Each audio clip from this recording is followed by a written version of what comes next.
Indian cricket team का dominance, specially अपने home grounds पर। Stumped out. India have won the test match and the series. That's it.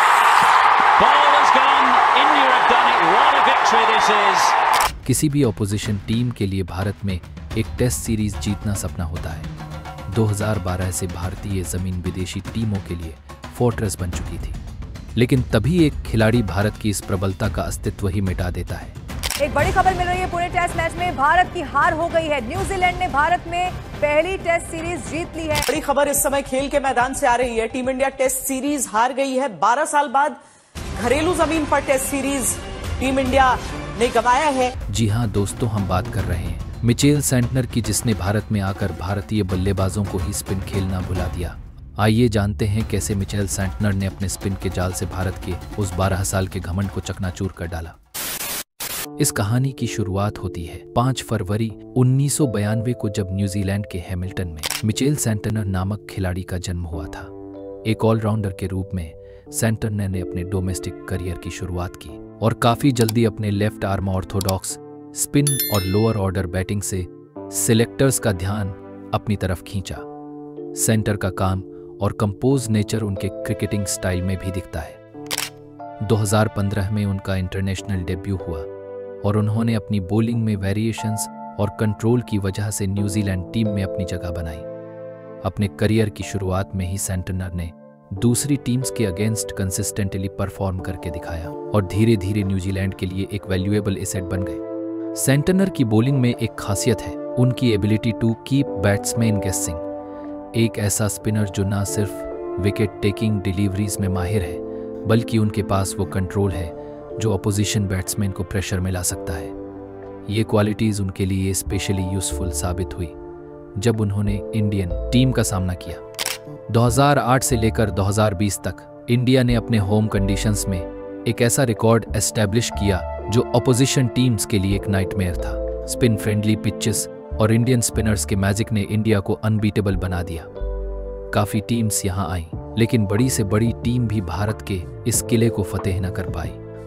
लेकिन 2016 और 2017 के आसपास मिचेल सेंटनर एक ऐसे प्लेयर बनकर उभरे जो इंडिया के बैट्समैन के लिए चैलेंज बन गए। सेंटनर ने इंडिया के अगेंस्ट अपनी यूनिक स्ट्रेटेजी अडॉप्ट की, जहां बाकी स्पिनर्स फ्लाइट और एग्रेसिव स्पिन पे फोकस करते हैं, वहीं सेंटनर ने लाइन और लेंथ पर ध्यान दिया।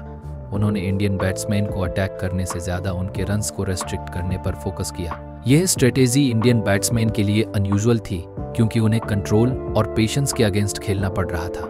एक मेमोरेबल मैच जो सबको याद रहेगा वो था 2016 T20 वर्ल्ड कप का एनकाउंटर, जहां सेंटनर ने अपनी स्पिन से भारतीय बैटिंग ऑर्डर को हिला दिया। उस मैच में सेंटनर ने सिर्फ 4 ओवर्स में 11 रन दिए और 4 क्रूशियल विकेट लिए। इंडियन बैट्समैन जो स्पिन के खिलाफ कॉन्फिडेंट होते हैं, उनके सामने स्ट्रगल करते हुए दिखे। इसके बाद भी काफ़ी मैचों में सेंटनर ने इंडियन बैट्समैन के लिए प्रॉब्लम्स क्रिएट की। उन्होंने लगातार भारतीय मिडिल ऑर्डर और टॉप ऑर्डर को रेस्ट्रिक्ट करके प्रेशर बिल्ड किया, लेकिन इंडियन बैट्समैन ने असली कठिनाइयों का सामना तब किया जब हाल ही में न्यूजीलैंड टीम भारत में 3 टेस्ट मैचों की सीरीज खेलने आती है। सीरीज का पहला मैच बेंगलुरु के चिन्नास्वामी स्टेडियम में खेला जाने वाला था। बारिश के कारण उस पिच की ओवरकास्टिंग कंडीशंस के चलते भारत उस मैच में केवल 46 रनों पर ऑल आउट हो गई, जहां भारत उस मैच को बुरी तरह हार जाती है और न्यूजीलैंड 36 साल बाद भारत में कोई टेस्ट मैच जीतती है। अब इस सीरीज का अगला मुकाबला पुणे में होने जा रहा था, जहां भारत ने उस मैच में कमबैक करने का सोचती है। भारत की स्पिन अटैक के चलते पुणे की पिच को स्पिन फ्रेंडली तैयार किया गया, मगर उन्हें कब पता था कि ये खाई उन्होंने अपने लिए ही खो दी थी। पहली इनिंग्स में भारतीय बल्लेबाज न्यूजीलैंड स्पिनर्स के सामने फ्लॉप हुए, जिसमें सबसे बड़ा योगदान मिचेल सेंटनर का रहा, जहां उन्होंने 7 बोनस विकेट चटकाए। भारत ने दूसरी पारी में भी कमबैक करने की कोशिश की, मगर एक बार फिर सेंटनर ने अपने स्पिन के जाल से बड़े बल्लेबाजों के विकेट अपने नाम किए। भारतीय बल्लेबाज सेंटनर के सामने ऐसे खेल रहे थे कि वो खुद स्पिनर्स के खिलाफ जूझते हों। इस मैच में मिचेल सेंटनर ने 13 विकेट लिए। उनकी आक्रामक गेंदबाजी ने भारत का पिछले 12 साल का अभिमान पल भर में चकनाचूर कर डाला।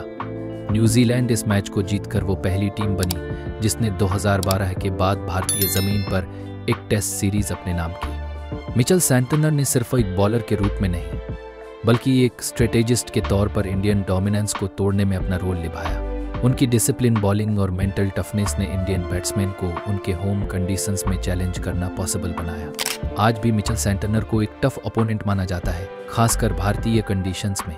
उनका इम्पैक्ट ऐसे मैचों में देखा जा सकता है जहां उन्होंने भारतीय बल्लेबाजों को अपनी लाइन और लेंथ से आउट स्मार्ट किया। उनका डिसिप्लिन और स्किल सेट एक लेगेसी के रूप में इंडियन फैंस और क्रिकेट वर्ल्ड के लिए याद रहेगा। अगर आपको लगता है कि सेंटनर का ये इम्पैक्ट आगे भी इंडियन क्रिकेट पर रहेगा तो कमेंट में अपने अपने विचार जरूर शेयर करें। धन्यवाद।